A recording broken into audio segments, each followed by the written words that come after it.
Good afternoon. I think we'll get started. We expect some more people to be joining us, but we'll get underway. My first task is to ask you to silence or turn off your cell phones, please. The second thing I want to mention is not related to Nigeria, but to say that one person in attendance here is Johnny Carson, until recently the Assistant Secretary for African Affairs, who has now joined USIP as a senior advisor, so we're very pleased to have him here. And he has joined us at USIP by Princeton Lyman, who was the special advisor for the Sudan and South Sudan.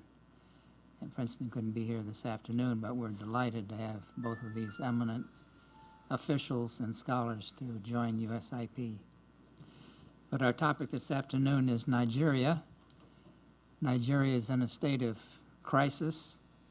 Boko Haram is threatening the stability and integrity of the country. President Jonathan has declared a state of emergency in 3 northern states as a reflection of the dire situation that he's confronted with.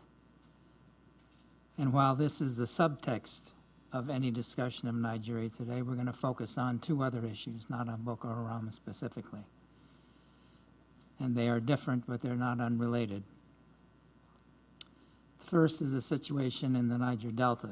Only a few years ago, the Niger Delta was considered the main threat to stability of the country, the threatening region in the country. And we'll hear today about whether the Niger Delta is today stable and what we can expect in the next few years. We'll also hear about the lead up to the 2015 elections and the challenges that will produce to stability and integrity of the nation. The most obvious question is whether President Jonathan will run again for office and all that that entails and the repercussions that that might precipitate. But there are many other developments relating to the elections and the run-up to the elections that are worth discussing. And we have 3 particularly qualified experts to address these issues today. The first is John Paden, who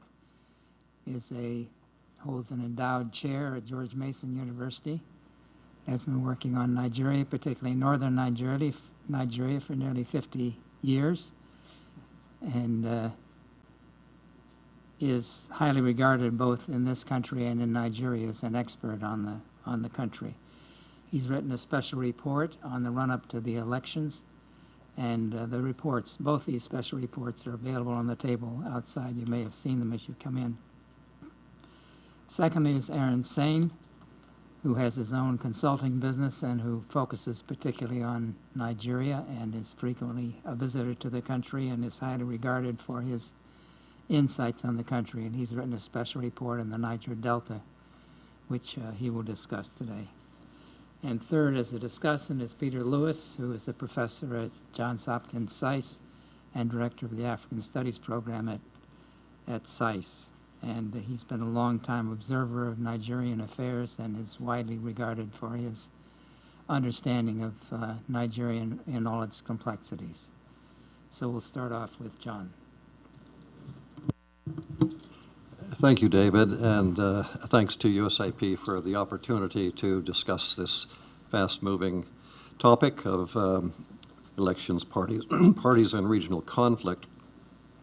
Let me say I learned many years ago that with regard to campaigns, what you see is often not what you get. I will try to give you, as best I can, a snapshot apropos the report here from early April, and we can then bring it up to date, if you like, in our discussion. Since David has called me out in terms of how long I've been working out there, let me just say we're the two of the old timers in the room here. I go to 50 years too. Yeah, the 50-year club. My first Nigerian election was 1964. It was the first Nigerian election. It was a tipping point to what became the Civil War, so I'm attuned to the problems of elections and if they're not managed carefully, what they can lead to. At that time, I was living in the old city of Kano, and I also learned the true meaning of the word in Hausa, Baruanka, which is not, this is none of your water. Here when it came to the election, I was in the old city and there was an Amino Kano faction and an Amadou Bello faction, and so I spent a lot of that fall before the election just trying to translate Hausa poetry as best I could. And then waited for it's over. Enormous consequences to elections, and this is not just business as usual. So I take it seriously. The other thing is, I think it's fair to say that, as David mentioned, and as we all know, the state of emergency in the three northeastern states. We may see other states get wrapped up into this as well. There are at least 11 states that have serious crisis problems. But I can't help but remember the old saying that the first casualty of war is the truth. And this is difficult for academics because everyone has a vested interest in presenting a point of view. And I couldn't help think about the estimates of those killed at Baga, ranging from the military with 35 to 185 to others 220. That's interquota reliability of about 0. But it is important to recognize that the data we're getting out from there is usually with a purpose. I'm going to try not to editorialize about this. I'll try to just be analytical. I do call your attention to the statement by Secretary Kerry, which does editorialize. The United States is deeply concerned about fighting in northeastern Nigeria following President Jonathan's declaration of a state of emergency in Borno, Yobe, Adamawa. Credible allocations of Nigeria security forces committing gross human rights violations, escalating violence, and so forth. So the U.S. does have a point of view in this on this issue as well. When there's a crisis going on, I tend to not want to editorialize because I think it's important to let things unfold. On the other hand, I think it's fair to say that since my topic is on parties and elections, that this is very clearly the opening volley in a campaign for the re-election of President Jonathan. That's no surprise to anyone in this room. If you were his consultant, you could say, here are your strengths, here are your weaknesses. You've got to get a little stronger position here. How about commander-in-chief? It is curious to me that the day before he announced the state of emergency, his service chiefs, as I understand it, recommended against it. The elders in the North recommended against it. The politicians in the North recommended against it. But clearly, his political advisors must have recommended for it. Now, that is not lost on the audiences out there. So if you read the papers, Nigerian papers this week, it is Northern elders formed, Jonathan, you've declared war on northern Nigeria. Northern youths flay Jonathan. Northern elders say such and such. So there is a lot of cross currents thinking about just this state of emergency. But Jonathan is now appearing in full dress military uniform, and clearly that has something to do with the fact that by this time next year we'll know whether he's running or not. Now, the format today, and I'll try to be brief. I'm going to just make 4 quick points that are in the paper, and you can read this. The party positioning, as best I can tell, some of the major political issues that might occur during the election, the whole idea of elections and regional conflict, and maybe some lessons learned in terms of how you produce a stable national system, which I will admit has been one of my emotional positions for many, many years here now. The party situation has changed dramatically in the last couple of months because of the coalition really for the first time in the Fourth Republic of an opposition party, the All Progressive Congress. What kind of a party is this? Okay, well, the first signs of it are just simply that the 5 Southwest governors, the old ACN group, Lagos, Osun, Ogun, Ekiti, and Oyo, plus Edo and plus Imo in the south, and then the 4 northern governors from the ANPP and the CPC in the north. So 11 governors are the first clue that we have that this is sort of something serious going on. What intrigued me, and I put this, I think, hopefully in a neutral way in terms of what's the response among the northern PDP. I'm going to use some of these acronyms. That's the dominant political party for those of you who are new to the game here. The northern PDP, I think, got very worried about the fact that Jonathan would be in for approximately 10 years rather than the 8 years, which they feel is still sort of the northern turn. So some of the elders very clearly, Obasanjo, elders within the PDP, Obasanjo and IBB in particular, I think have been making very clear signals that Jonathan should not run again, saying this is the agreement was such and such, and this is not good. And of course the opposition party, I think would relish Jonathan running again, because I think they know they could put a national coalition together that could beat him. So, but the northern PDP is trying to forestall that in some ways.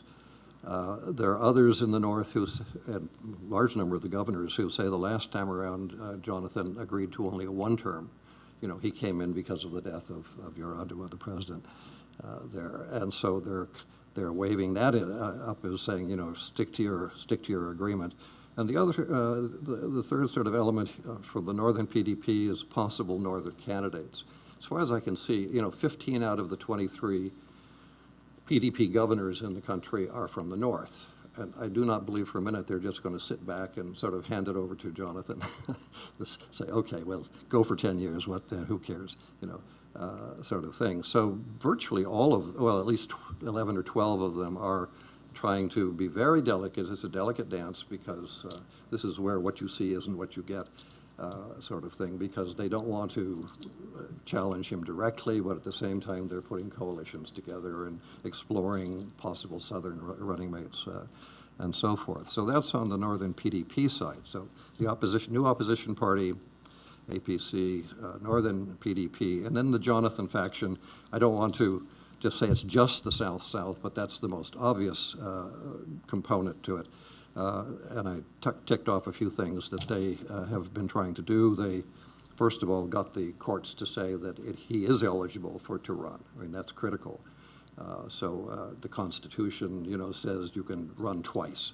The fact that he came in on the death of doesn't appear to be a constitutional issue. It's an intra-party issue. So you know, fair enough. But there are going to be other challenges as well. The next thing that I noticed the Jonathan faction doing was to say, as in the United States, there should be automatic ticket selection.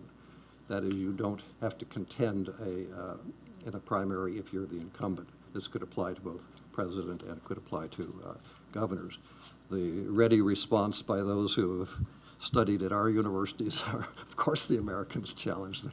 You know, there's no automatic anything over here, so, you know, what are you talking about? And the third thing that Jonathan faction is doing is really trying very heavily to woo northern political figures. I won't go into the names and places. If you want to, we can get into this in the discussion, but particularly trying to break off some of the former ANPP candidates there. So that's the state of play. That was the state of play before the national emergency, the state of emergency, and we could come back to that. The issues that I think probably will, now that we have a two-party system, which I have to say I really believe is in the interest of both Nigeria and the international community. It tries to ensure accountability and transparency, which are pretty basic to any kind of democratic regime. So the two political issues that I would tag, at least from the point of view of the North, but probably from throughout the country, are regional security and sustainable development. The political elites have been maneuvering up here, and there's a sharp disjunction between the grassroots, so the people who are being left behind in this oil economy. The regional security issues are not just business as usual. We could talk all afternoon about Boko Haram and Ansaru and the 4 or 5 different factions that are showing up out there in the far north, spreading from Maiduguri over to to the north central and now increasingly to the northwest. So that's, how do you handle this kind of a situation? And particularly if you're an incumbent government and you're running for president, how do you handle it? And this is a kind of a test of that. The other regional security issue is the Niger Delta. Aaron will say more about that. I have to say that the quiet that we're hearing, the eerie quiet that we're hearing from the south, from the Delta right now, is in part related to the fact that their man is president. And so it's no surprise that, that they would not only be quiet now, but are really sending out messages that if he's not allowed to run either from within his own party or if he gets defeated by under this new opposition party, they will be held to pay. So all of the things that you thought were calm could all of a sudden just, blow up in your face. The one faction of the men has already said this. The Northern elders have already said, bring it on. We're 90 million people, bring it on. So it's that kind of atmospherics that I think relate the Niger Delta issue to the larger. They're both existential challenges to the Nigerian state, as far as I'm concerned, the Delta and these northern extremists.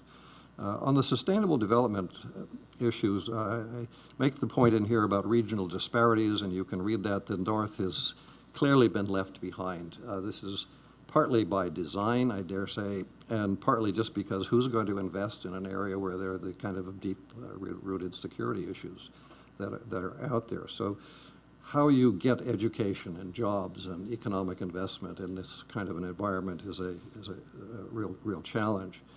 The education and jobs is particularly important.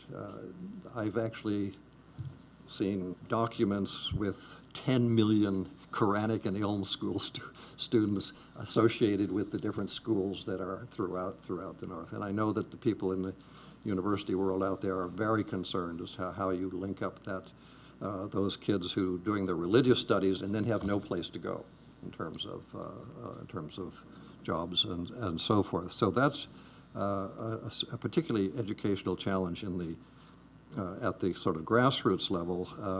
I won't go into the university world here now, except to say that I think I don't know how they're going to set up a new federal university in Yobe, but Yobe, Zamfara, and Kebbi are the three new federal universities. I've been working with the people in Kebbi and Zamfara about some faculty training projects there.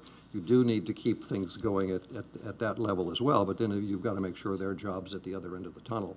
It doesn't do any good to the jobs thing.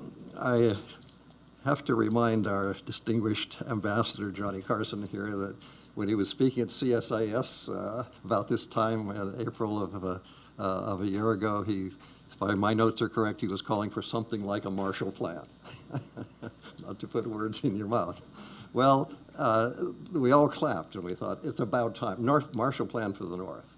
Now, an OPEC state is a different kind of something than just an ordinary, poor state. And the complications of the security situation make it a very different world just a year later, doesn't it? Now, how are you going to get the international aid community involved in a situation where their people are not safe? The French have already pulled out all of their northern citizens because of the Mali situation. They've been directly threatened by Ansar. So how you deal with sustainable development in relation to regional security, these are not just two separate topics, or something that we're all trying to think through.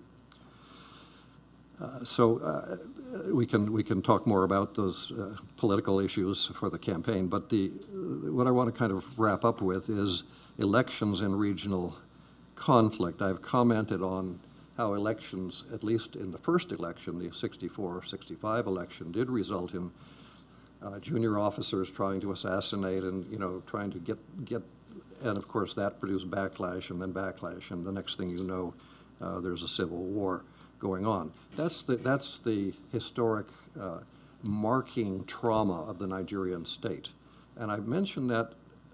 We could go on to the other elections, and I think I've witnessed most of them. But that essential trauma is something that after the war, people said never again. how do we build structures that will link up these disparate parts of the country? How do we do power sharing, power shift? What about a capital city that's in the middle of the country rather than down in Lagos? What about not using ethnicity and religious on the census forms? And there's a whole checklist of things that they thought, gee, let's do that. And so the military put them in practice, the first generation of political office holders, I think, who were still attuned to this. One of the problems today, I think, is this younger generation of leaders, the kind of the 50 to 60-year-olds, if you'll allow me, young kids. They have forgotten those lessons, or they think that it's, we take national unity for granted, don't we? What was the problem there? The problem is that they need to be resensitized to the larger issue, which is the enduring issue of Nigeria, is how do you keep 170 million people, 400 language groups, half Muslim, half Christian? How do you keep that kind of complexity functioning as one nation? And if it doesn't, it's not going to be a pretty situation. There's no 2-state, 4-state, 36-state solution to this. So I think that's on everyone's mind when we look at elections and lessons learned and these mechanisms of national unity. So keeping my eye on the clock here and inviting lots of discussion afterwards, let me just say elections are tipping points. And they're tipping points either towards engaging people in the opportunities for grassroots expression. One of the reasons I decided not to go out this last election is that when you run a Muslim northerner against a Christian southerner, there are going to be winners and losers. And it just was clear as could be to me that there was going to be some repercussions to that. So how do we manage the federal character issues? How do they manage the federal character issues? I'm still reminded, this is not my water. This is Nigerian water. How does INEC, the election management team, how are they going to solve this problem of political meddling? The chairman of the election commission, I think, did his best, but all of his resident commissioners were appointed by politicians. So if we had him here, he would say the one thing he would like to change would be he could have more voice in appointing a team that would really could be held responsible to the well-being of Nigeria. Of course, I haven't mentioned the campaign finance reform, the money. If money is free speech, Nigeria is, wow, they got a lot of free speech. Incumbents tend to always win, and this in itself is a source of instability. They've got the military, they've got the police, they've got the security people, they've got the television programming, they've got everything. And so when people feel that their voices are being blocked, I can assure you that these millions of kids are going to take to the streets. I think it's just absolutely predictable. So how you begin to manage this, both within the two big parties, how you manage it in terms of the Plan Bs that are involved there, elections should not have to be something that comes with terror and dread there. The role of the international community, I am reminded that when Obasanjo decided a few years ago that he wanted to run for a third term, the international community came down pretty hard on that and just said, look, if you're going to do democracy, follow your own constitution. And I don't know what the role of the international community is going to be this time around. I think it's fair to say that there are certainly people in Nigeria who think that the 10-year stint defies the spirit of the Constitution, whatever it may be for the letter. And I think the international community, with a vested interest in the stability and getting on with it, will have something to say about that. So how will Jonathan decide in 2014? Well, I've already started by saying I think he announced himself recently for his campaign. Whether he can be pulled back from that by northern elders within his party, the military are looking very carefully at this whole thing. When politicians got out of it, I can give you time and again instances where the military have stepped in because they thought the politicians had blown it. for one reason or another. So that's always in the Nigerian spectrum of things that may happen, something to pay attention to. And however Jonathan decides, I think it's fair to say keep your eye on the northern part of the country. This Boko Haram thing right now exists because, okay, there's some grievances, there's all kinds of historical explanations and so forth, but there's also kind of a passive kind of support. Yeah, we've been marginalized. Yeah, we're not getting our share of the national cake. It would be very easy for this to metastasize into something far more serious than what we're seeing here today. I'm trying to think of the good news, but I'll leave that for my colleague Aaron.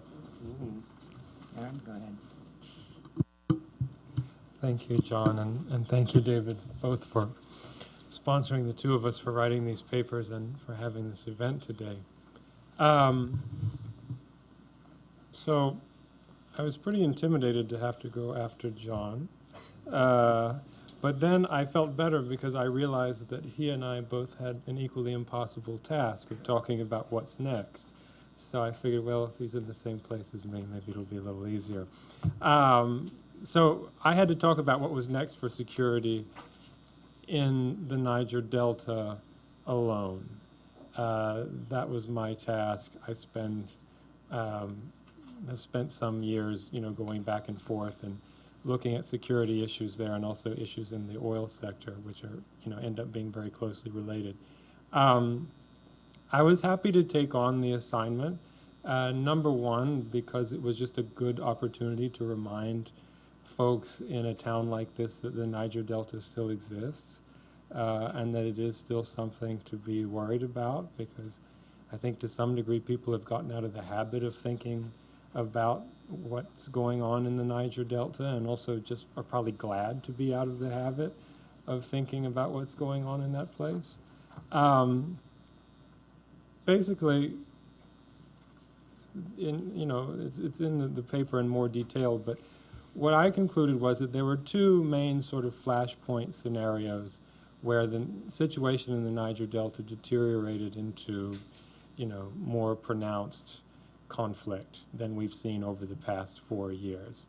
One was that, obviously enough, the 2015 elections go badly in some ways. And there are a variety of ways that could happen in the Delta. I don't think that at this point there's any reason to say any of those have to happen, but if you want to look in the paper, it sort of lays them out in a little bit more detail. The second one that I think is slightly more unique to this time, and that I think I'll spend my few minutes talking about, both because it's unique and because I didn't talk about it as much in the paper, and that is that the security situation could deteriorate if organized crime gets out of control. Now, obviously, and by organized crime, who am I talking about? I'm talking mainly about, and what am I talking about? I'm talking about the oil theft, the illegal refining of oil, kidnapping, damage to oil infrastructure, mostly the things that we've seen over the years, but then of course along with some of the slightly newer elements that we've seen in recent times, like the rise in sea piracy and some of these other things. All of these phenomena have very strong links to both to the militants, the people who are participating in the amnesty program and all that, and then also to other political interests at various levels in the country. And it's outside of the scope of this talk to talk about exactly how that all works. Now, I'm sure there'll be plenty of Nigeria watchers in the room who will say, so you're saying it's unique that elements in the Niger Delta are involved in organized crime? Right? No, that's not what's I think is new about this time. And there are a lot of things that are the same. I mean, obviously, academics, the press, NGOs, for years, they've done a lot of good research and reporting on the ways that violent actors in the Delta have participated in organized crime, and also ways in which organized crime funds political violence in the region, particularly around elections. And then also, just, I think, somewhat less understood, but just the broad economy of violence that exists in the region, where people who engage in violent criminal activity find their reward in one way or another. So none of that is new. It's been around for years and years and years.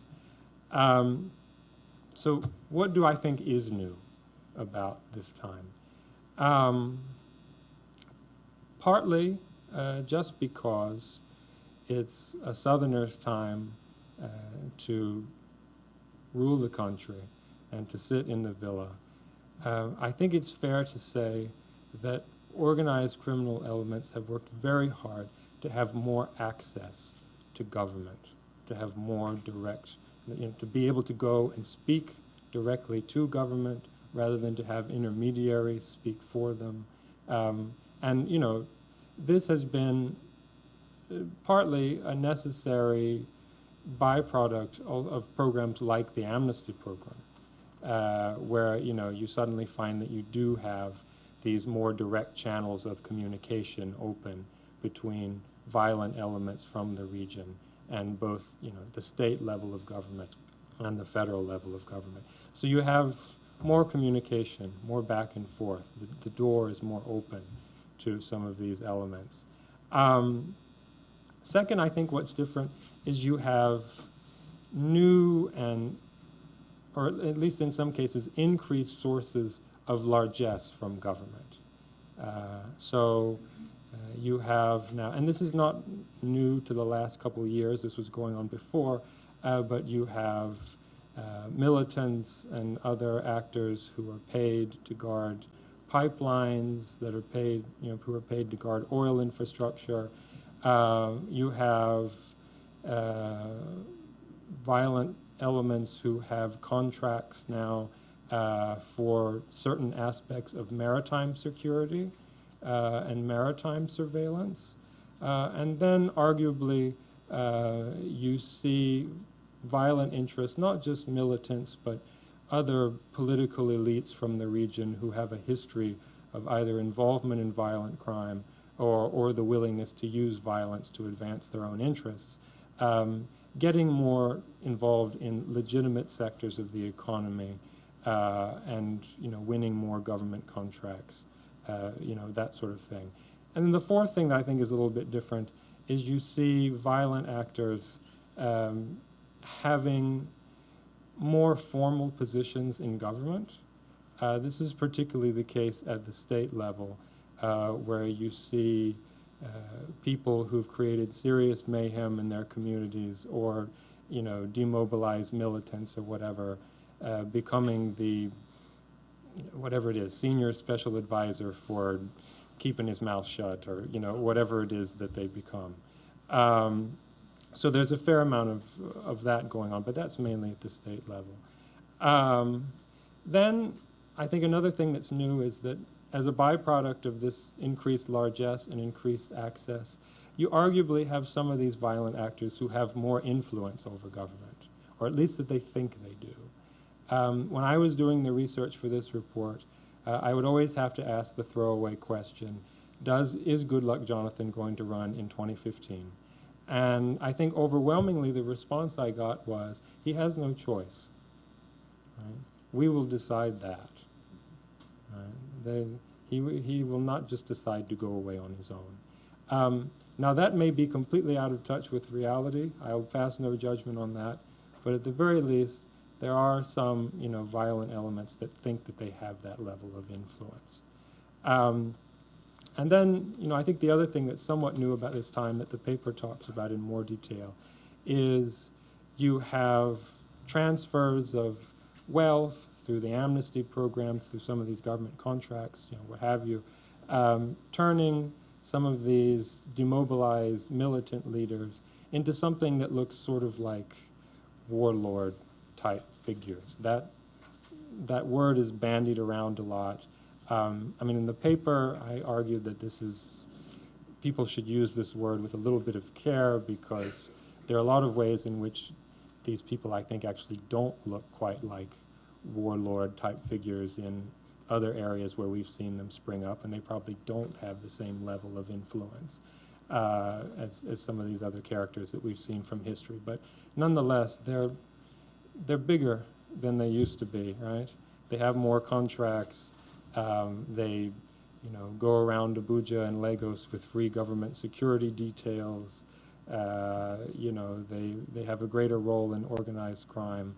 Some of them are competing with state and local governments as providers of public services in their communities to a small degree. Another thing that you see warlord-type characters doing in some situations. So that's what I think is different. It's another thing to say exactly what it all means. I think particularly about the amnesty program and some of the deals that have been done, the surveillance contracts for the militants and all these sort of things. There's been a lot of sensationalist reporting that says this situation is unsustainable, incredibly dangerous. You're going to turn Nigeria into another Pakistan or something like that. I think it's way too early to make those kind of conclusions. At the same time, I think we need to dig deeper and look a little bit harder at what these changes do mean. I mean, one thing you can say is that over the past few years, government attempts to regulate access to organized crime, because in a way, like, there's been a lot of that. I mean, the amnesty program, that's one way to characterize the program in a way that, you've had people who, in exchange for sitting still, have been allowed to carry on with certain other pursuits. So that's been a major source of stability for the country for some time. And also, it's been managed well, and you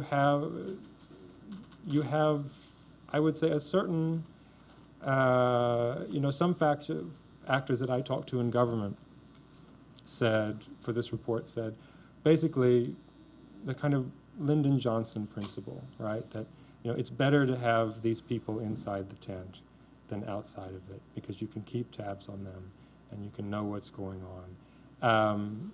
And that makes a certain amount of sense. Also, you can say that when it comes to things like oil theft, illegal refining of crude oil, all these sort of criminal practices that are going on in the region, a zero tolerance policy for these things on day one, that would leave government with some very significant short-term and possibly longer-term security challenges. That's not something that you want to happen.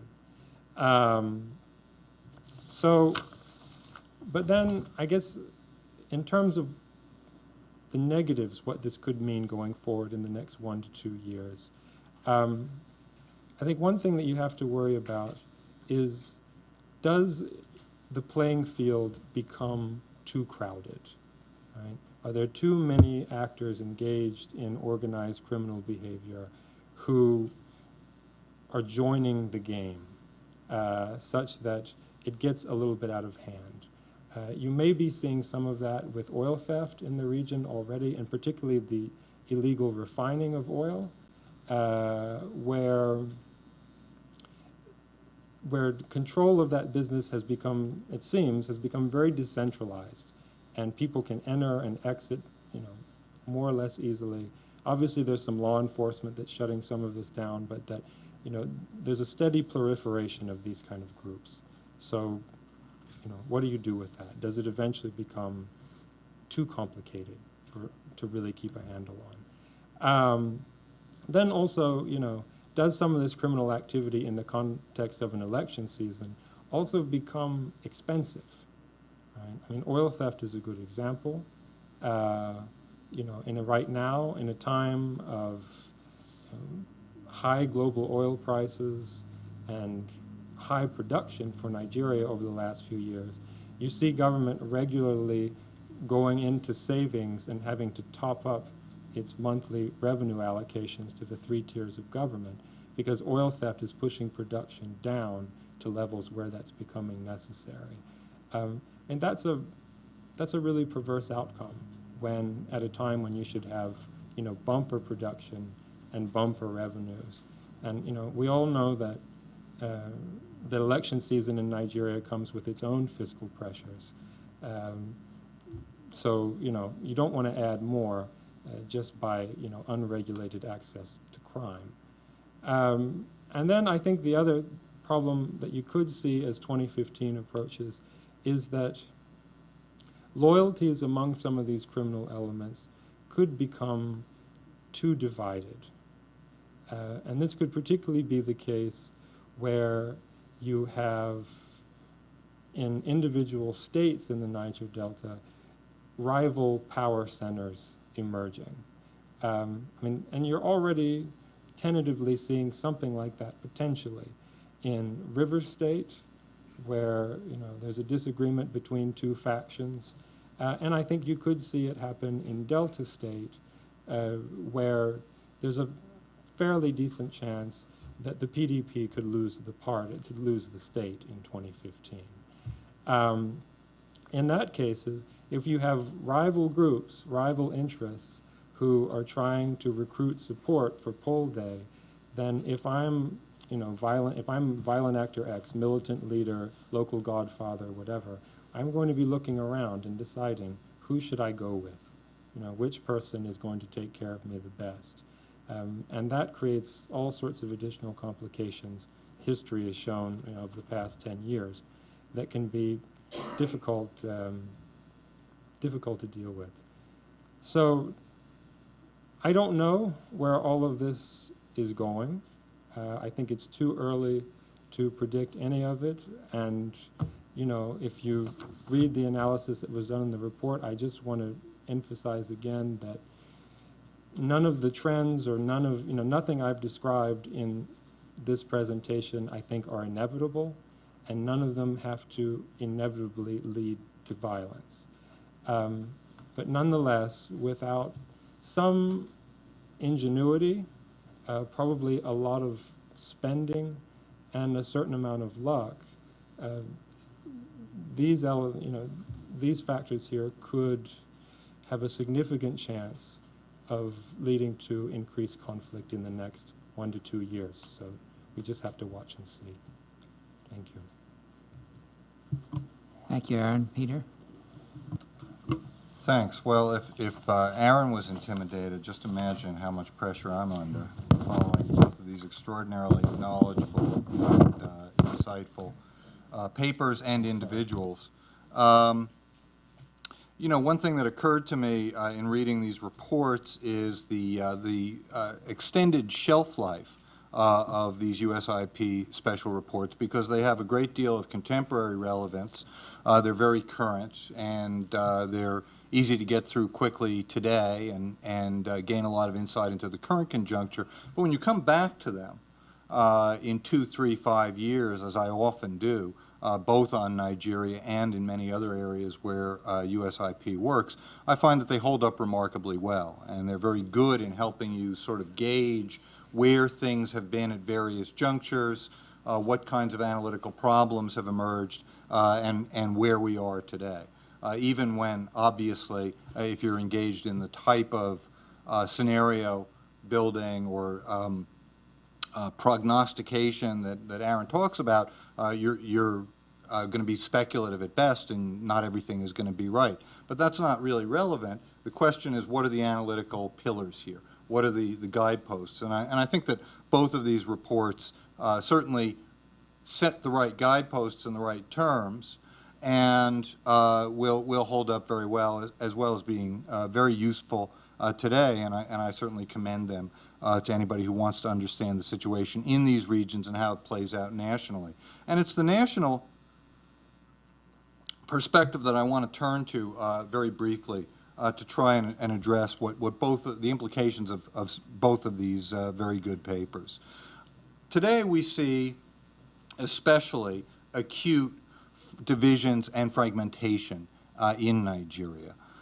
There are, of course, the insurgencies in the north and the northeast, not only the state of emergency and the military offensive in the 3 northeastern states, but violence elsewhere, including not only from Boko Haram and Ansaru, which are broadly Salafist Islamist sects or groups, but the Ombatse cult in Nasarawa, which just recently killed dozens and dozens of police, which seems to be neither Christian nor Muslim, but to have an animist base and to be locally based. So we see a broad array of different insurgencies in the north, which are anti-system, which are violent, and which are extremely dangerous and provocative.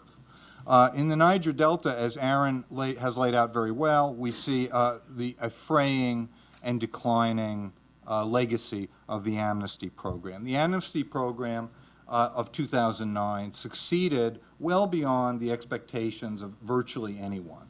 Rolled out as it was in a sort of half-hearted, ad hoc way with lots of missing pieces and unaddressed issues, and yet it did yield a fairly durable, fairly resilient peace, and it did enable a resurgence of oil production activities and even a degree of peace in the creeks for several years. And yet, as Aaron describes, and as we see across the Delta, as the manned commanders were brought in from the creeks, if you will, and set up in luxury hotels and some of these very appealing bargains and deals where they have security contracts and so forth, a new generation of aspiring and junior commanders stepped into their place, into their roles. 26,000 people came in to participate in the amnesty. They turned in about 6,000 weapons. And everybody was well aware at the time that 26,000 was only a proportion of the number of people who were able to be mobilized into the various camps, the 60 or 70 camps that then existed in the Niger Delta.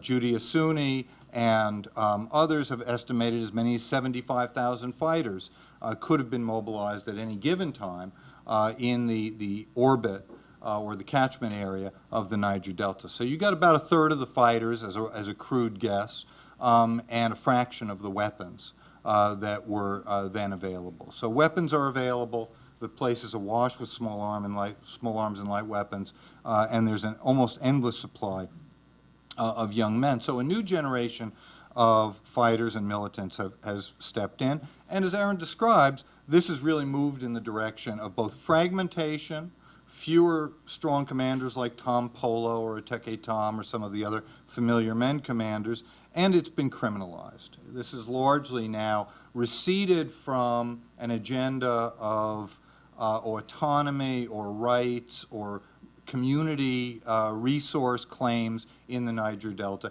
and it has turned into oil theft. And it has turned into oil theft which has some local uses. Communities need oil, and some of these illegal refineries are refining kerosene for local communities, but then also it's feeding into larger networks which have regional and international trade. And of course, bargains are being made with commanders, with politicians, and with rival militias. So there's all manner of deals that are at the foundation of the criminalization and fragmentation of armed activities in the Niger Delta. And while Niger Delta politics, as we might call them, are not dead, certainly they're being carried forward by civil society, by activist groups, by some politicians in the Delta, and even by a few militants. They've receded, and instead we get a combination of kind of not only criminality, but also very provocative sort of ethnic chauvinist statements, including a statement which fortunately has not yet been followed up, and we hope that it proves to be an idle threat, that an Operation Barbarossa will somehow answer Boko Haram's attacks on Christians in the north by targeting Muslims in the south. which would be obviously a very dangerous, very provocative move. And again, I stress that so far this has existed only as a shadowy email that's been put out under the auspices of manned fragments, but it's not clear where that's going.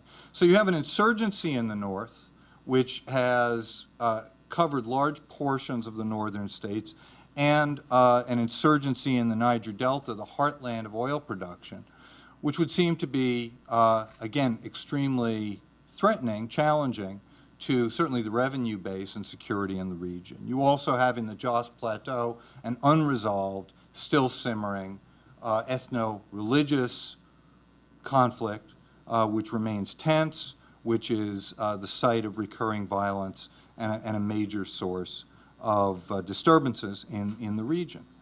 And yet, in this context, we would be remiss to not look at or to omit mention of Lagos and the Southwest. What's happening in Lagos and the Southwest? It's booming.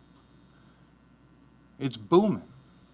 You've got telecommunications, you've got banking, you've got young high-tech entrepreneurs, you've got new forms of investment, you have a city-state which is probably 12 to 15% of the Nigerian population, and possibly, if you believe Lagos's numbers, which may be a little bit of a boast, but maybe not far off the mark, Lagos's numbers are that they are a third of GDP.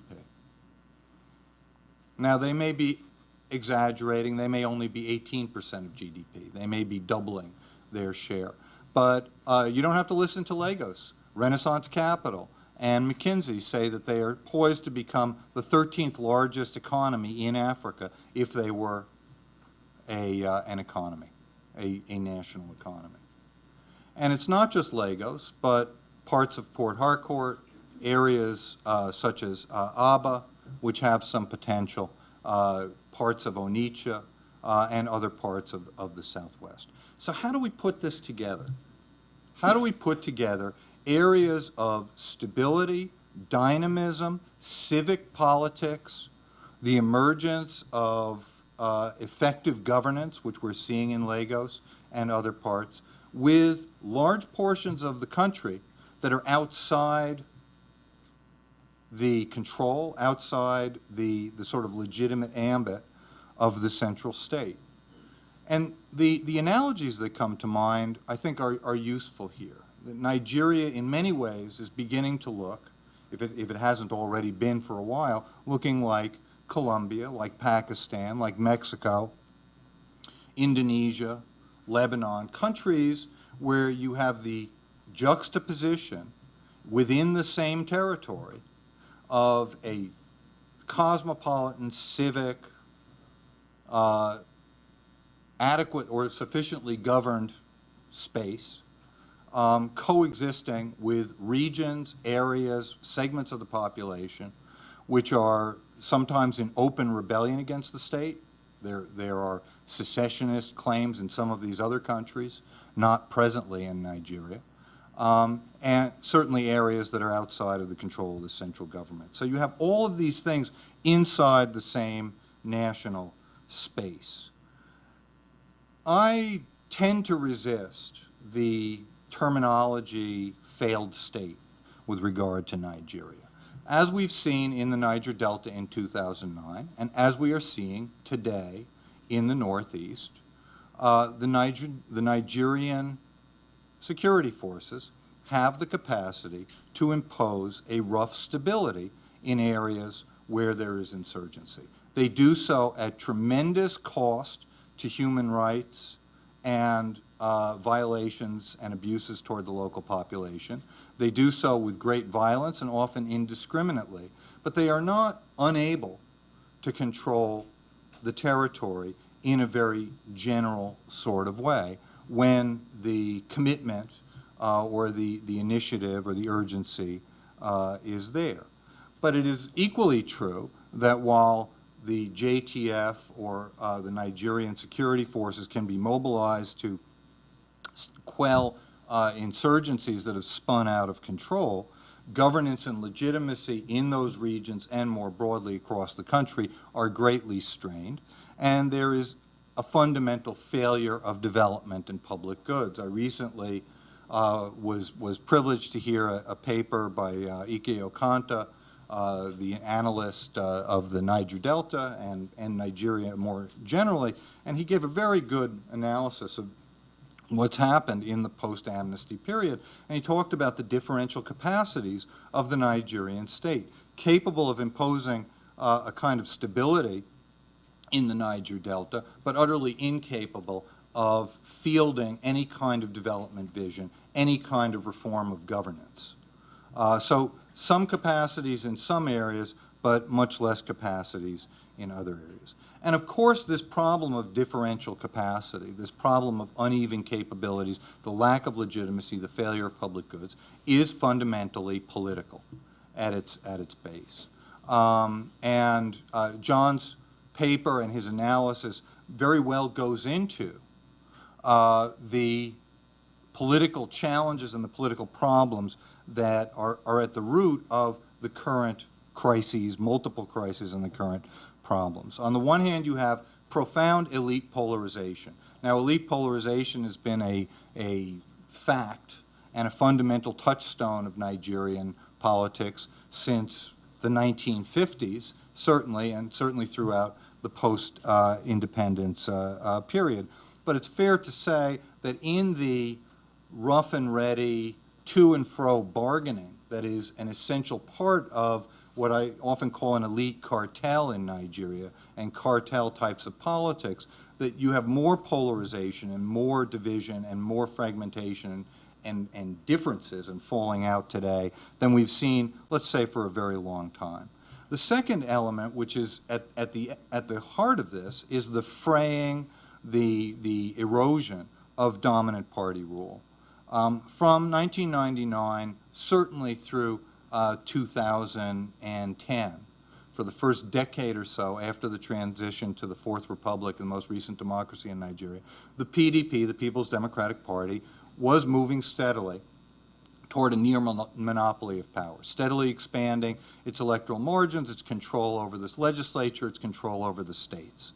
And it seemed, as up until the 2007 elections, that there was no real way to stem that. They had the control over patronage. They had very confident control over the electoral machinery in most of the states. And they faced an utterly fragmented, divided, and largely ineffectual opposition. Things have now changed fundamentally. And they've changed for two reasons, which John Paden's analysis very well elaborates. Number one, there is a profound division now within the ruling party centered on the question of zoning or power shift or rotation of power between different actors. And there is a feeling among the northern segment of the PDP, which is a very considerable segment of the party, which, by the way, just parenthetically, has been a very effective multi-ethnic national party over the last 14 years. It's been very good at using control of the electoral machinery and control over patronage to put together an effective multi-ethnic national elite coalition to retain power. But that is now fraying because a significant element of that coalition, the North, feels excluded. They feel cut out of the bargaining, the trading floor, if you will, excluded from the trading floor. They lost their badges. And they are not happy about it.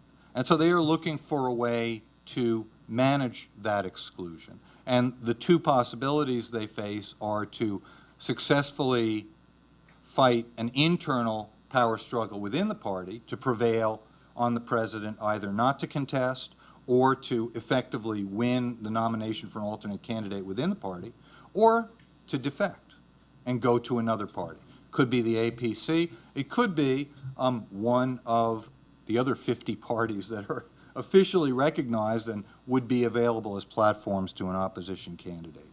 So dominant party rule is fraying, and the other element, besides the erosion within the PDP, of course, is the formation of the All Progressives Congress, which is the first merger which really presents a plausible prospect of an opposition party and movement to a two-party system.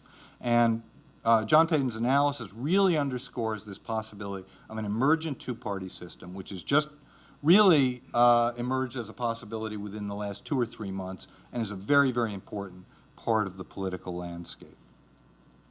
So you have elite polarization, you have a fraying of dominant party rule and the prospects of a two-party system.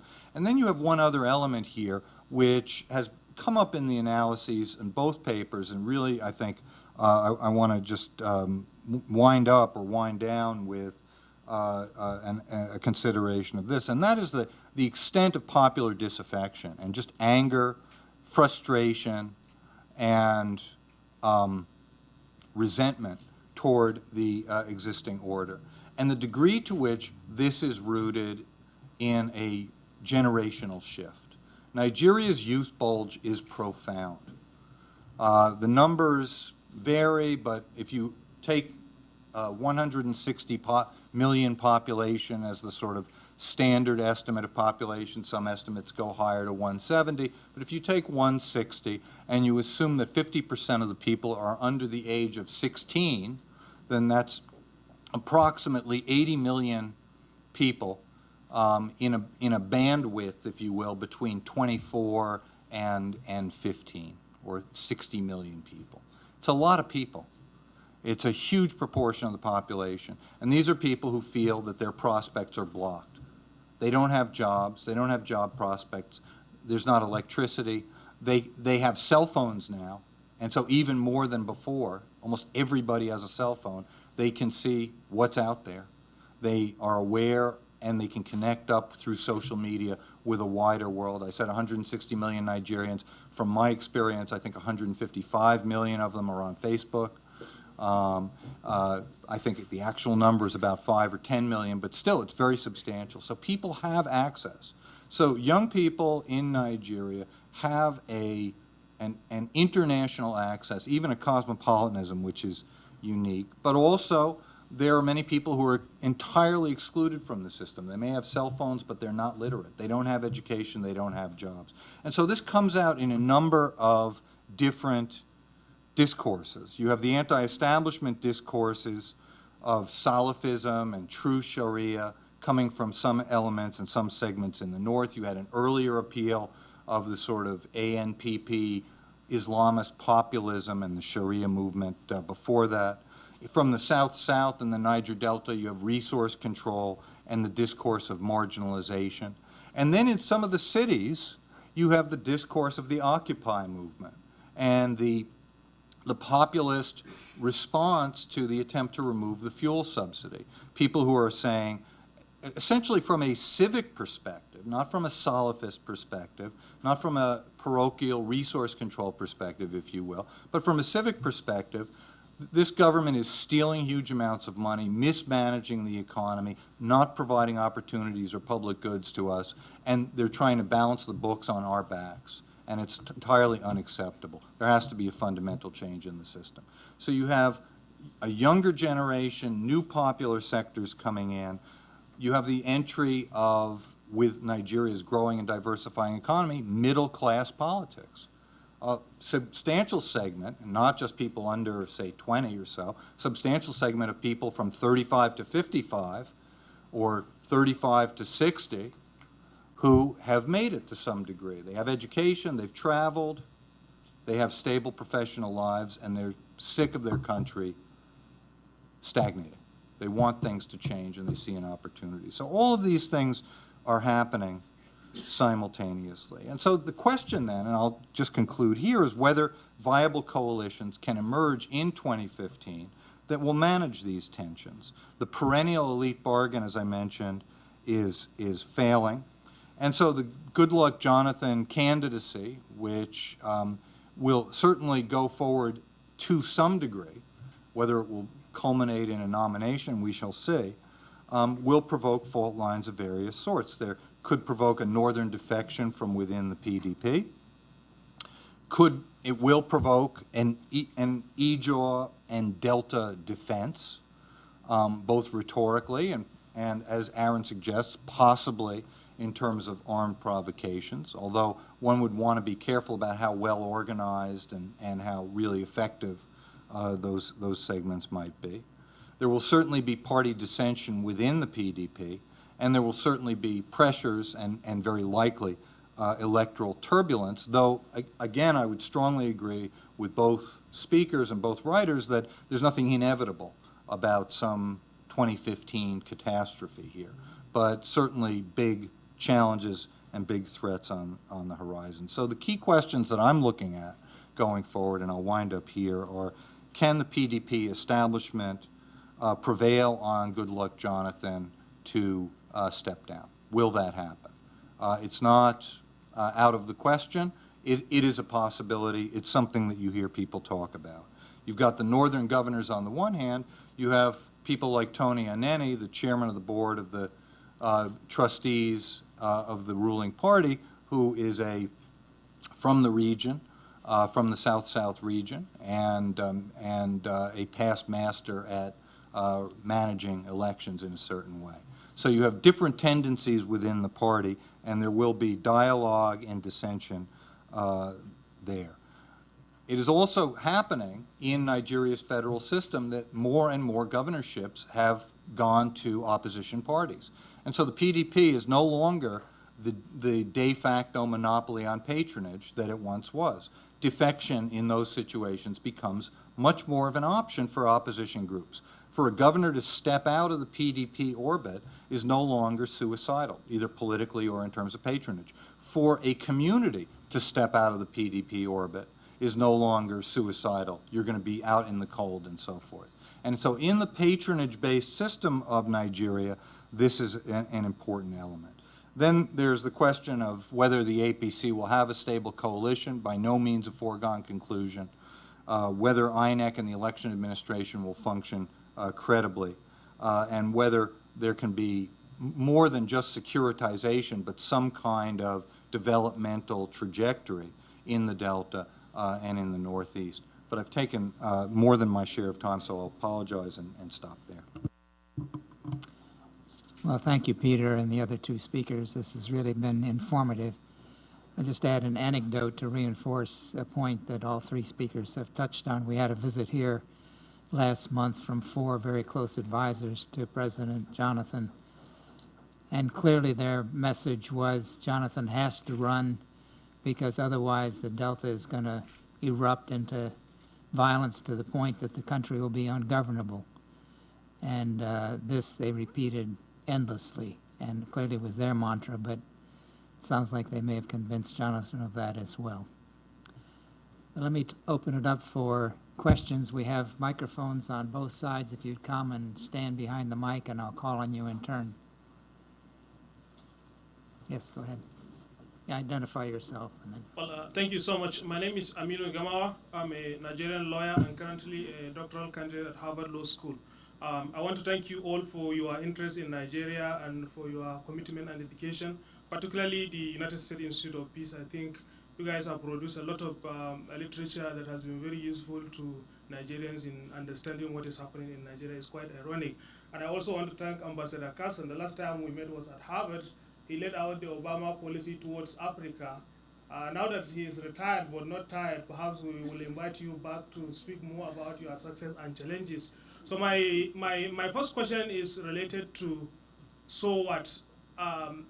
What are the implications of these security problems in Nigeria to the U.S. interests, and what are the choices, foreign policy choices, that the U.S. really has to make?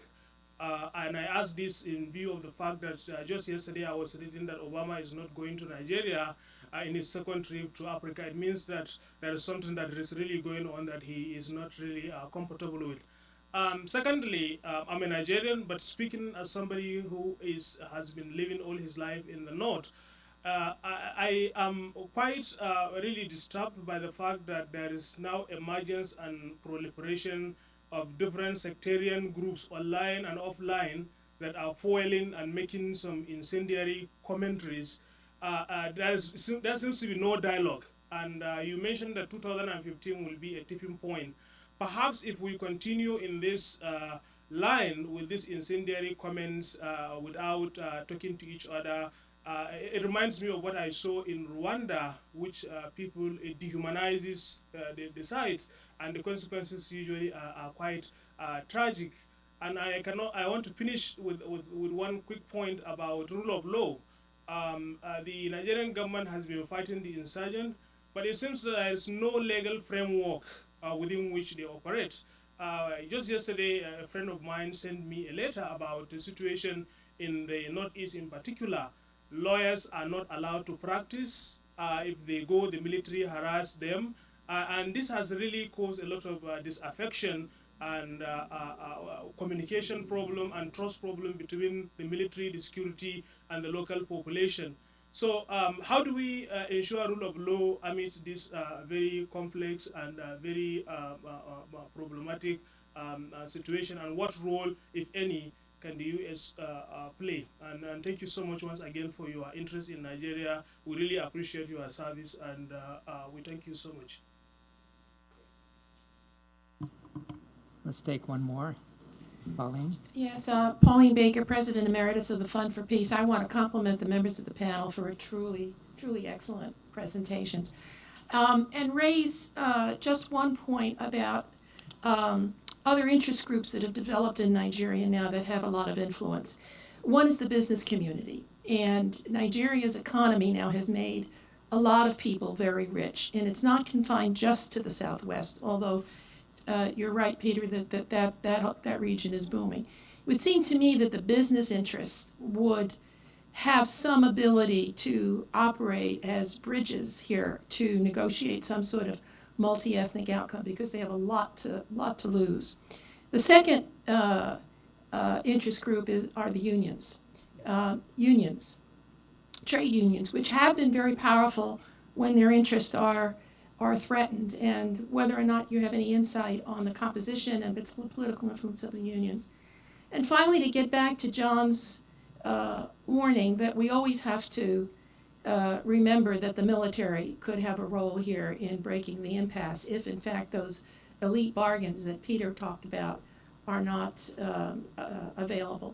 At what point might they intervene, and where would their interests lie? What is the composition, the ethnic composition of the military now, and are the leaders truly nationalistic in terms of keeping Nigeria together, or could they also split along ethnic and regional lines if the elite bargains break down? Anybody want to take up? John? Alamina's question and Pauline's are related on the military and the security in relation to not only U.S. interests, but how they fit into the Nigerian sort of picture here. My view of the military, police, and security forces is that they were designed in this post-Civil War era to make sure that no one was tied into their home territory. So you rotated people around. You recruited equally for the officer corps from each of the, and then you moved people around. And that worked well in the sense of its intended problem, but it has worked less well when it comes to domestic security. How do you deal with, a situation in Maiduguri and you're sending in a bunch of people from Southeast? They may or may not speak the language and so forth. Now, this is a fundamental tension and a legitimate one between the premise that federal character moves people around and so forth, and yet you have people going in there, and it's not surprising to me that when someone's buddy gets shot, if you're a policeman or something, they're going to go in and burn a bunch of villages down. I mean, it's whatever the senior leadership, I think, is well aware of this, how they can train people up. But I think it's not just a training problem, it's a deployment issue. We're so used to the fact that we do not send the Marines in if there's a Chicago problem or something. And we have state guards that can deal with localized situations. It's almost beyond imagination to think that there are no state and local police forces there. I mean, I'm well aware of the history of why they did that, but the pendulum has swung way over to everything being centralized here now, and that somehow true federalism has got to kind of rebalance, I think, the security kinds of issues that we're talking about. In terms of how that relates to the U.S., I don't think it's any mystery when Secretary Kerry says the undisciplined use of force, better respect human rights, rule of law. He's also saying that if you're going to expect to have any military assistance of any kind from the U.S., I defer to others on this, you can't just go around abusing people in terms of human rights. We have laws on the books as well. And so it is sort of our water in a sense, as well as their water. But I think this question of how do you get a security coalition together there, whatever, whether it's military, police, and so forth, how you get it to work is a fundamental issue. Some of it's constitutional. The police all being federal is a constitutional issue. When I read in the papers quite recently that that the Chief of Army Staff wants to up the number in the military from 100,000 to 150,000, up from about 3 years ago to 75,000. So you're doubling it in response. I mean, the security people are planting last year's crop in a way that, so to speak, that does not fit the needs of the current situation. Now, this would be where perhaps National Defense University, others over here, could be a little more sensitive to the realities. I know that when you're in the military, you tend not to pay attention to identity factors, but I think it's crucial in the case of Nigeria when you're talking about domestic kinds of issues there as to how you manage that kind of complexity on the security side. I don't know if we're going to get to 2015, to be honest. This is, next year is what? Next year is 2014. Does that ring any bells in the group here? The 100-year anniversary, the centenary of putting North and South together. And great sort of hoopla ceremonies are being devised and so forth. And if I were anyone interested in making mischief out there, I sure wouldn't wait till 2015. I would say, and this goes to this really important point that this social media is just a harbinger of hate right now. I mean, the blogosphere just would burn your ears to hear some of the stuff that's going on there now. And you people are uninhibited, in the social media, and social media also, is showing you the bodies of charred Muslims and burnt mosques and this sort of thing, and then you get tit for tat, and on it goes. And even USIP, with its mighty new building here, might not be able to stop the force of social media when it comes to just triggering things that really get out of hand. I don't know that there's any way of stopping that. If 110% of the people in Nigeria all own, cell phones and everything, it's just, you have to work around it. You can't just wish it away. But that's, by comparison, the standard media press is a bastion of conservatism and that sort of thing. The military, I still think, is one of the true national constituencies in Nigeria. I think time and again, they have pulled together and they're saying, we're not from this region, we're not from that region. That's the upside of the way they've done their deployment and their training. I don't think they are going to let Nigeria fly off into 100 pieces there without sort of someone sort of knocking on the door and saying, hey, enough is enough. We can do it constitutionally, or we can do it, I've heard the phrase, the Berlusconi method. When the guy screws up a country, you tap him on the shoulder and say, how about a technocratic, interlude here, and then we'll get back to business as usual. Any number of things are being thought about, and I worry about how things are going to go this summer. We've got Ramadan coming up in July. Mercifully, Obama is not going to Nigeria, and I say this with a heavy heart because it would be a sign of approval to the establishment and the incumbents. And I think we need to stand back and say, okay, if there's going to be a two-party system, with all of their experience and skills and with all of the ups and downs and warts and all, how does this sort of work? On the other hand, I think the the international community does have an interest in this question of whether Jonathan runs. You know, if the, as Peter says, if the people around Jonathan, the Tony Aninis of this world, with all due respect, if they're going to make him run, whether he wants to or not, then it isn't just a matter of Obasanjo and IBB pulling Jonathan aside. I think that you somehow got to calm down that kitchen cabinet there as well and say, step back. The future existence of Nigeria is at stake here, and I've been in many situations, you know, as we all have, where the military has stepped in to, in their view, save the country. They come in with a heavy hand. They're not trained to do this kind of stuff, but we do have one Nigeria here today, which is very different than it could have worked out in the past. Peter, Aaron, you want to make any comments? I didn't get to business interest or unions. I leave that to okay. Peter and others. Yeah, no, I can say something to that too. I mean, yeah, what role business and the unions can play on security issues, or, you know, in one way or another. What I'll say is mainly based in the Delta, because that's where I've spent the most time talking to the business community, but I think to some degree or another it applies to most other sort of private sector hotspots in the country. And I'll leave aside oil, because I think oil to some degree is its own beast, and just focus on the non-oil briefly. I think yes, if you go and talk to sort of, especially like mid-tier to upper-tier businessmen, you'll find that the levels of frustration with security issues are higher there than they are in, you know, most any other group of stakeholders you can talk to. And sometimes the ideas for what should be done are of a higher quality too.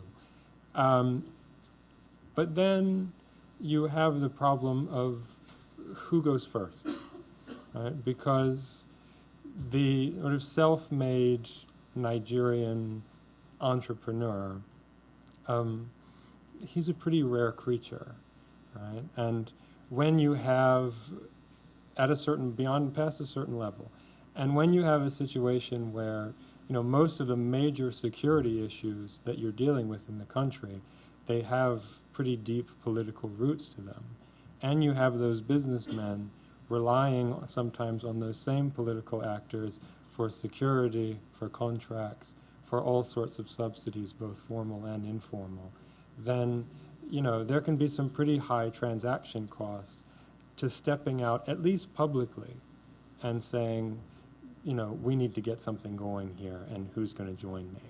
I mean, at most, what I've seen is that, you know, private sector actors are willing to sort of convene kind of small, informal, closed-door sessions to talk about the issues and see if there's ways of moving forward, and that can be useful.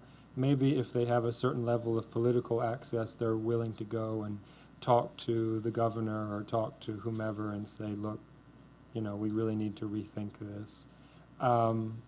But I think that major step of saying, like, you know, we have a serious security issue in place A, B, or C, and the business community should lead, that's a big step for people to take at this point. And the same thing for the unions in a way.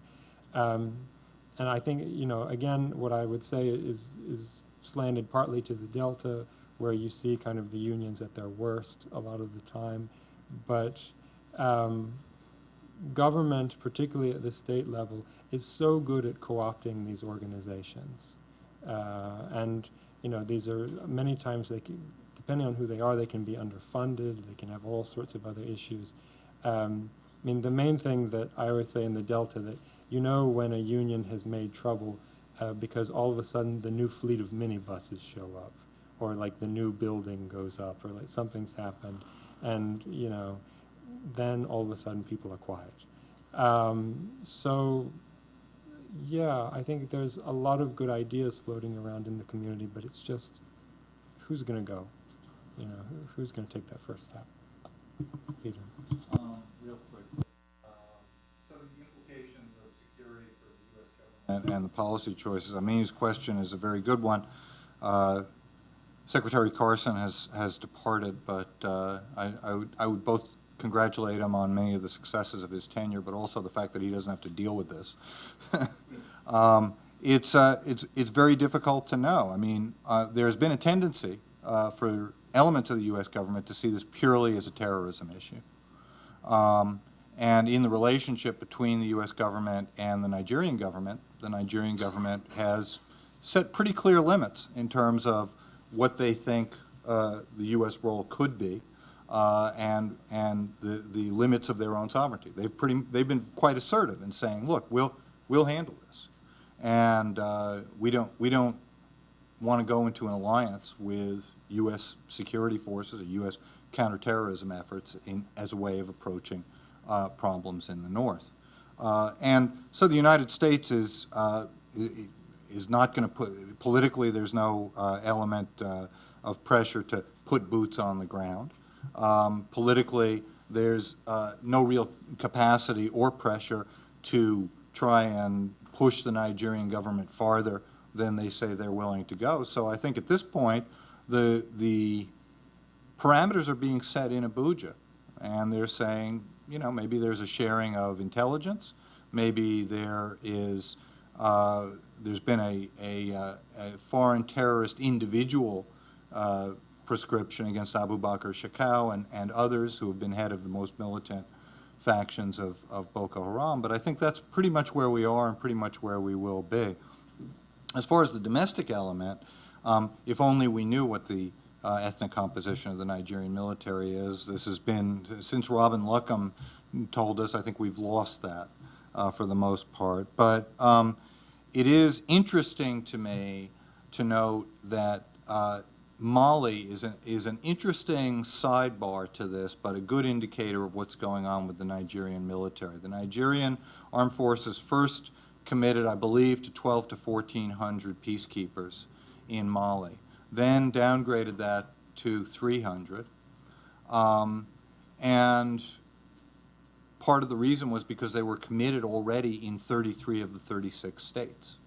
And they've just withdrawn or announced their withdrawal of their troops from Mali to come back to Nigeria in the wake of this state of emergency. So all the evidence is that the Nigerian military is stretched pretty thin in terms of domestic security, which also accounts for some of the problems that John has mentioned and that have been mentioned domestically.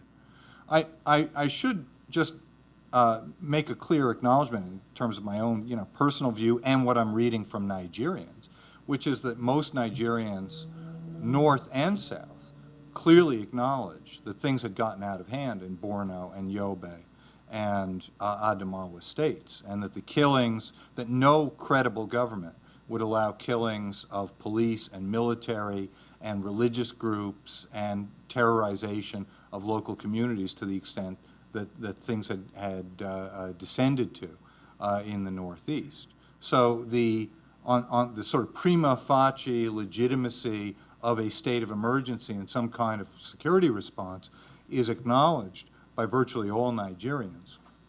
But the sticking point, of course, is what Nigerians often call the modalities and the way things are rolling out. And Aminu has talked about the problem of a rule of law and other issues related to that. The problem of sectarian polarization that John mentioned is also something that I would just strongly endorse and underscore, and it is absolutely the downside. I don't want to get carried away with euphoria about social media. The stuff that I see on Facebook that I've had to block, atrocity photos, the really vitriolic, nasty stuff that's on the blogosphere and on social media, coming from both sides of the sectarian divide, is very alarming. It's very alarming, and it's hate speech, it's demonization, and it's a problem. And it is the kind of thing where engaging, this is an age-old response of the U.S. to Nigeria, but engaging with civil society, engaging with non-government elements who can play a role in bridging the divide, in trying to bolster community-based solutions, in supporting state governments that may have some governance capacity, in allying or working with religious leaders from both sides of the divide who may have a moderating influence. Those are the kinds of avenues that are available to us, and one would hope that we could take advantage of. And on the business community and the unions, you know, it's sort of, again, it's a mixed bag. Pauline Baker's absolutely right. I mean, Dangote, Dantata, you find large magnates all over Nigeria. And it's an emerging and powerful group. And they're not all, I mean, at the middle levels, I agree, they largely dependent on the state, but there's more and more autonomy. There's more and more AGIP, any government in power, as an element of the business community. But they tend to be oriented toward getting electric power back online and improving the enabling environment for business. They're business focused, and they tend not to stray over into elections overtly or into security issues. Maybe that's a good thing, maybe that's a bad thing, but it's certainly where the business community is today, and it's not a sort of, I don't know, what South African situation in the mid-'80s where the business community took a strong stand on burning political and security issues that were unfolding at the time. The business of the business community is largely business in Nigeria these days, and they tend not to move there. And the unions have been influential on populist areas, but also easily compromised, easily bought off. And so there's a duality there and a dual roles that I think should just be noted. Anyway, I'll finish. We'll take one more question. Go ahead. Go ahead. We'll call on you.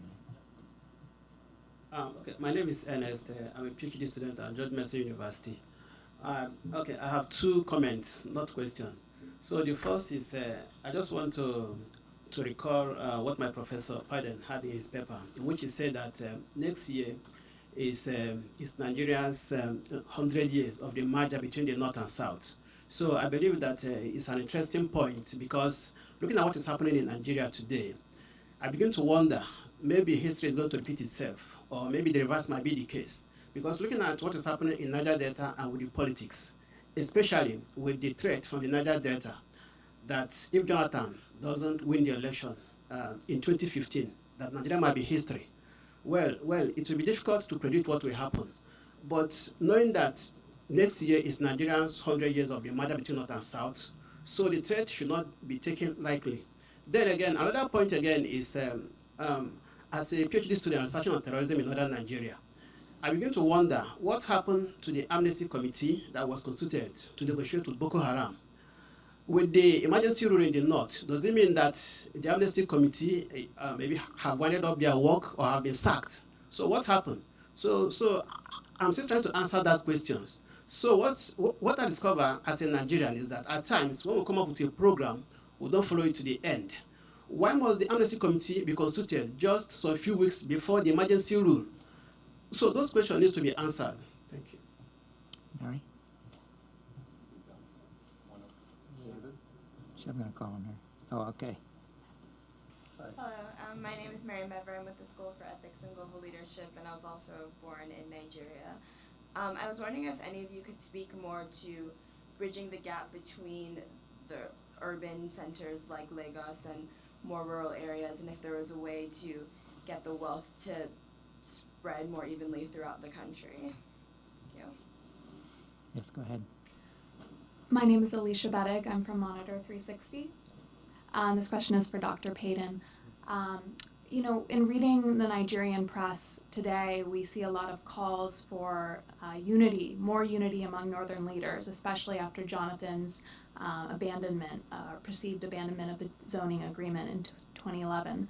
I'm wondering if you could expand a little bit more on intra-elite divisions among northern leaders, especially what happened in 2011, how has the escalating Boko Haram insurgency affected things, as well as when we look towards the 2015 elections, as both you and Dr. Lewis have mentioned, you know, the institutional differences between the PDP and the APC, and this potential of PDP governors defecting from the party and perhaps moving to the APC or another opposition group. Thank you.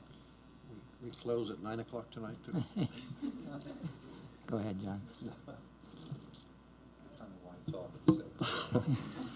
Thank you. Well, Ernest, thank you for underscoring the centennial celebrations that are coming up next year, because that's when everyone's going to be focused on what holds Nigeria together, and should they sustain this for the next 100 years. The amnesty committees have obviously been disbanded or put on hold. This was coming, state of emergency was coming just at the time when the Northern elders were thinking of an alternative to amnesty, which I think we've heard, worked in the Delta because Jonathan was there, and so forth. But the transition to something called sulhu, the idea of reconciliation, what are your grievances, negotiation, and so forth, was just beginning to take off steam as an alternative to either the heavy fist of the security people versus amnesty. Let's, buy them off, a protection racket kind of stuff. So we've just, both of those got truncated, and I don't know whether there'll be any opportunity in the future to come back to the how do you make peace? This is the U.S. Institute of Peace. We ought to have some thoughts on that subject. So I think the short answer is they're just on hold for now. Mary's question of urban-rural, if we only had the answer to that one. I do want to say that what happens in Lagos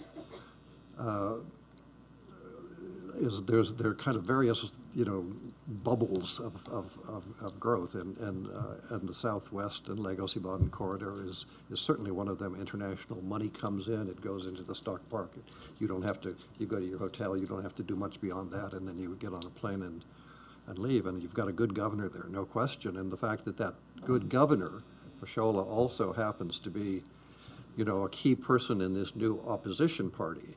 Now, Kano and Lagos have always been the kind of the urban bulwarks of opposition, and of course, Kwankwaso is the governor, PDP governor of Kano, and I can assure you the opposition people are wooing him as we sit here right now.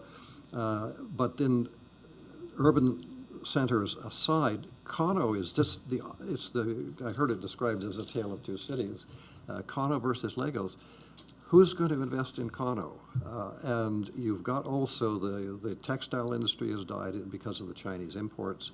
You've got a lot of things that have there hasn't been the kind of the political, the contrast is day and night between Kano and Lagos. This isn't just an analytic issue. People notice that and they ask why. Why is one part of the country doing well and the other part of the country not doing well? And in a monocrop OPEC country, the answer to the man on the street certainly is clear. They've got the political power, we don't. And so the key to the kingdom is political power, which brings everything back to this, focus on executive power. And so that's what we're all sort of thinking about, and Alicia's asked us to. The intra-northern elite, certainly you've got the PDP in the north is all in play. How you put together the ACN, how you put together the ANPP, and the Buhari factor. It's been interesting to me that Buhari has who was the de facto leader of the opposition, I guess, after 2011, has played a very low-key kind of role, and why? And I think the feeling is, well, Jonathan, you made the mess, now you fix it.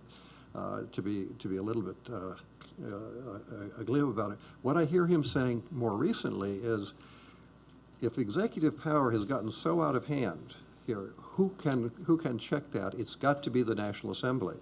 So I hear more and more of, let's go to the National Assembly. Well, that has something to do with the fact that the Speaker of the House may be one of the presidential candidates to challenge Jonathan. Anyway, we can get down into the weeds here on those kinds of things.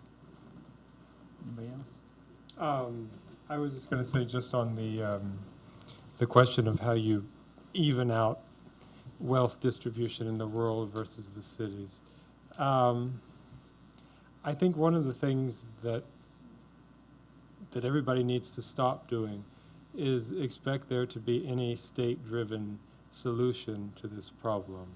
I think we're very fond in this business of talking about master plans and development plans and all these sort of state-driven initiatives, and there's just been an endless slew of them.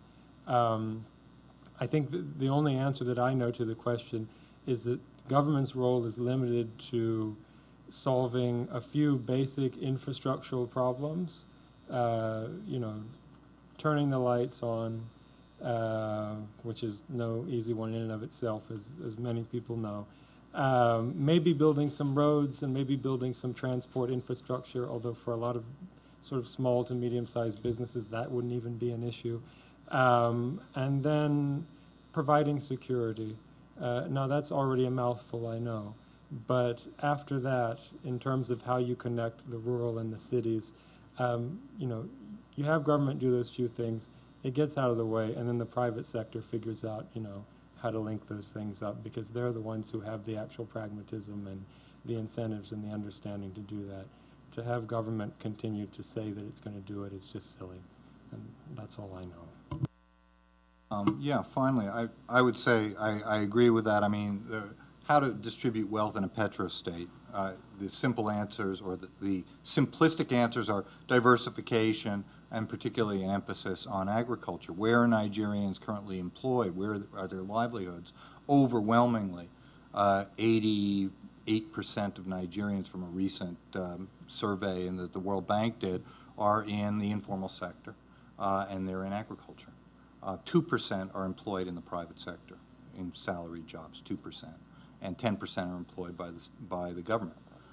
So if you want to get livelihoods, if you want to improve livelihoods and improve purchasing power, you get returns up in agriculture, you get returns up in the informal sector, which means better infrastructure, maybe wireless, M-Pesa sorts of banking and credit management, so that people can move money around. There can be various sorts of infrastructure solutions, but if the government could facilitate basic infrastructure and some opportunities for credit, not through government programs, but through just helping to roll out the foundations for a wireless credit program, you could probably get big gains. Small or narrow changes can yield big dividends in this kind of situation, because these are critical bottlenecks, and those are the areas. And of course, there could be a much more ambitious program of shared growth. Other oil states like Indonesia, like Malaysia, like Brazil have done that, but it's probably well beyond the immediate capacities of any Nigerian government. But there are certain focused interventions or changes that could yield huge dividends, as the cell phone revolution has done. So I take an optimistic view that it's well within the capability of Nigerian governments to focus, the right government to focus and make those changes. The other thing I would just say, and this, I just want to briefly note this, John's absolutely right that the security situation has largely ruled out investment in the North, but the security situation has only been a disaster in the North for 3 years. And there's been 40 years or 50 years of underinvestment in the North, and certainly 3 decades of deindustrialization. So there are other issues going on there, as John has told us all and explained to us all: education, infrastructure, social structure, and so forth. So there are a lot of other issues in the North. Finally, with regards to Ernest's comment, amnesty obviously is also off the table for the time being, but it's worth noting something. The Abu Bakr Shekau faction of Boko Haram has they're Salafists, they're jihadists. They want, to the extent that they articulate demands, they want all Christians out of the North. They want the North, or all of Nigeria, depending on which statements you read, to be ruled under a very extreme form of Sharia law. That's not really a negotiable demand. That's not really something that you can deal with in an amnesty program. But there are other demands coming from groups that call themselves Boko Haram, which include rebuilding burned mosques and homes, releasing women and children who are in detention, releasing people who were arrested, young men who were arrested but not accused or connected to any crimes, and then allowing for the legal handling of people who were arrested in what they call the field of battle. So if you find somebody, you can connect them to a house, safe house, or some weaponry, or there's strong suspicion, deal with it judicially. Those seem to me to be demands that open a window for negotiation. Maybe they're insincere, maybe there's a broader context here, but it seems to me that there are elements who are robbing banks, who are kidnapping, who are committing jailbreaks, who are localized, who are opportunistic, and who are probably going to get tired pretty fast, which is a phenomenon we saw in the Niger Delta. It's hard being out there in the creeks and doing this for more than a few years, even if you're, you know, a young man without other prospects. And so opportunities for narrowing the scope of the violence and the numbers and making it more amenable to a disciplined response by the security forces, that I think is a doable thing. And that would be the direction that I hope government would be able to take. Please join me in thanking our panelists.